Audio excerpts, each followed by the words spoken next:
Notre Dieu agit encore puissamment dans les vies. Il est encore tout-puissant et il règne en maître souverain sur cet univers.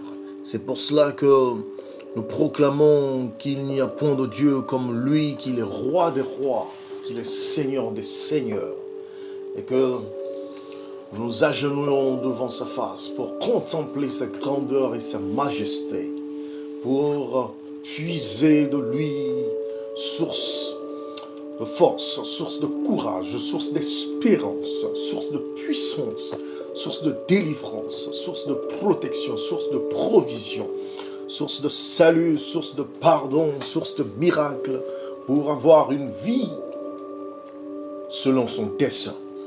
Oh bien-aimé, en ce moment, je voudrais que nous puissions nous unir dans la prière pour confesser, comme nous le trouvons dans Isaïe chapitre 54, verset 17, que toute arme formée contre nous sera sans effet.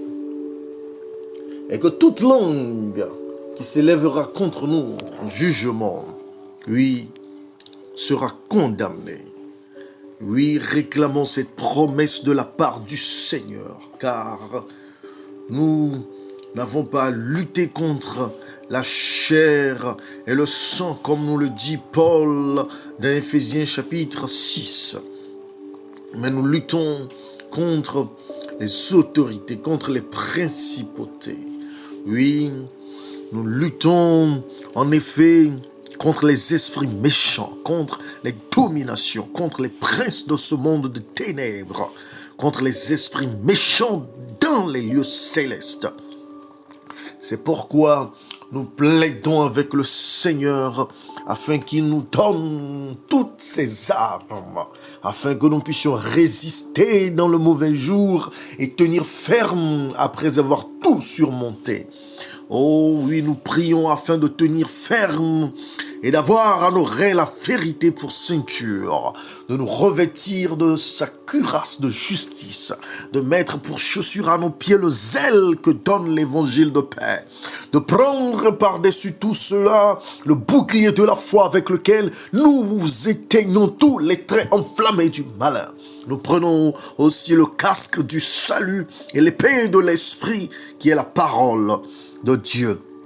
Oui, nous plaidons avec le Seigneur pour que ces révélations bibliques ne soient pas seulement des lectures, mais des expériences, des témoignages dans notre vie au nom puissant de Jésus-Christ. Oui, nous confessons, comme l'a dit le prophète Isaïe dans Isaïe chapitre 54, verset 14, que nous sommes affermis par la justice. Nous bannissons l'inquiétude car nous n'avons rien à craindre et la frayeur car elle n'approchera pas de nous au nom puissant de Jésus-Christ. Oh oui, nous confessons par la révélation du Saint-Esprit que nous trouvons dans 2 Corinthiens chapitre 10, verset 4, que les armes avec lesquelles nous combattons ne sont pas charnelles, mais elles sont puissantes par la vertu de Dieu pour renverser les forteresses. Oh, par la puissance de Jésus-Christ, nous expérimentons cette dimension de combat. Oui, nous expérimentons cette grâce de triomphe. Et comme Paul le révèle dans Galates chapitre 3, verset 13, Christ nous a rachetés de la malédiction de la loi, étant devenu malédiction pour nous, car il est écrit, maudit est quiconque est pendu au bois. Donc, nous ne sommes plus sous la malédiction du péché. Nous ne sommes plus sous la malédiction des poursuites et des attaques sataniques et démoniaques. Nous ne sommes plus sous la malédiction de notre désobéissance, mais nous recevons le pardon et la miséricorde divine. Oh oui, nous nous réjouissons dans le pardon de notre Seigneur Jésus-Christ, dans son sacrifice pour assurer notre grâce et notre dessein éternel. Oh oui, comme Jean nous le révèle dans 1 Jean chapitre 4, Verset 4, oh, nous sommes les enfants de Dieu et nous les avons vaincus parce que celui qui est en nous est plus grand que celui qui est dans le monde. Oh oui, par la grâce de notre Seigneur Jésus-Christ, comme Paul nous le révèle dans Colossiens chapitre 1, verset 13, oh, lui qui nous a délivrés de la puissance des ténèbres et nous a transportés dans le royaume du Fils de son amour. Oh oui, nous ne vivons plus dans le royaume du diable. Nous ne sommes plus citoyens du royaume des ténèbres, mais nous sommes citoyens du royaume de Dieu, en qui nous avons la rédemption, la rémission des péchés. Oh oui, par la puissance de Jésus-Christ œuvrant en nous. Oh oui, nous avons l'assurance, comme nous le trouvons dans Luc chapitre 10, verset 19, que nous avons reçu de Jésus-Christ le pouvoir de marcher sur les serpents et les scorpions et sur toute la puissance de l'ennemi. Et rien ne pourra nous nuire par la puissance de Jésus-Christ agissant en nous. Lui, la parole incarnée, lui, la parole révélée, agissant en nous par la puissance de transformation et de révélation et de manifestation divine. Oh oui, comme l'apôtre Paul nous le révèle dans 2 Timothée chapitre 1, verset 7. Oh oui, nous n'avons pas reçu un esprit de timidité.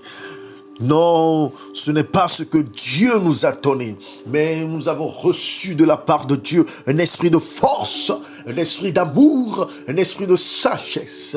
Oh, pour être fortifié dans nos défis, pour être fortifié devant les obstacles, pour être courageux devant la frayeur. Oh oui, pour faire preuve d'amour pour notre Dieu, d'amour pour notre prochain, d'amour pour les choses célestes, d'amour pour les choses divines et de sagesse pour vivre selon la volonté de Dieu, pour vivre selon la révélation de Dieu, pour savoir quoi faire même dans les périodes de crise et de chaos apparent. Oui, par la puissance de Jésus-Christ, agissant en nous comme Paul nous le révèle dans Éphésiens chapitre 1, verset 3, nous bénissons notre Dieu le Père de notre Seigneur Jésus-Christ qui nous a bénis, oui, qui nous a bénis, oui, qui nous a bénis de toutes sortes de bénédictions spirituelles dans les lieux célestes en Christ. Alléluia. Oui, nous sommes bénis. Oui, nous marchons dans la bénédiction. Oh oui, nous demeurons dans la bénédiction. Nous abondons dans la bénédiction. Nous prospérons dans la bénédiction non puissante de Jésus-Christ. Et comme le prophète Ésaïe nous le révèle dans son 53e chapitre, au verset 5, oui, notre Seigneur a été blessé pour nos péchés. Ainsi, nous sommes délivrés de nos péchés. Oui, il a été brisé pour nos iniquités. Ainsi, nous sommes pardonnés de nos iniquités. Oui, le châtiment qui nous donne la paix est tombé sur lui. Gloire à lui pour cette paix qu'il nous donne dans notre esprit, dans notre cœur, dans notre vie, dans notre société, dans notre famille, dans notre compagnie, oh, dans nos projets, oh oui, dans notre marche quotidienne, oh oui. Et c'est par ces meurtrissures que nous sommes guéris de toute attaque démoniaque, guéris de toute maladie spirituelle, guéris de toute maladie physique ou psychique ou émotionnelle, guéris de toute maladie que les docteurs ont déclarée incurable. Oh oui, guéris de toute maladie qui n'a pas sa place dans notre vie. Guéri par sa puissance de transformation. Oh oui, par la grâce que Christ lui-même a révélée à Moïse dans Genèse chapitre 49, verset 8. Ô Judas, tu recevras les hommages de tes frères. Ta main sera sur la nuque de tes ennemis. Les fils de ton père se prosterneront devant toi. Oh oui, oh, nous recevrons les hommages de nos frères. Oh oui, notre main sera sur la nuque de nos ennemis. Oh, les fils de nos pères se prosterneront devant nous. Oui, nous recevons cette prééminence de la part de notre Dieu. Nous recevons cette grâce d'être élevés par notre Dieu. Oui, par sa grâce qui agit en nous. Oh, nous le remercions, nous le louons de ce qu'il a accompli. Sa merveilleuse transformation dans nos vies. Et nous proclamons comme David dans Psaume 23, verset 5 à 6, qu'il dresse devant nous une table en face de nos adversaires. Il ondule notre tête et notre coupe déborde. Oh oui, le bonheur et la grâce nous accompagneront tous les jours de notre vie et nous habiterons dans la maison de l'Éternel jusqu'à la fin. Oh oui, jusqu'à la fin. Oh oui, jusqu'à la fin de nos jours. Alléluia. Amen.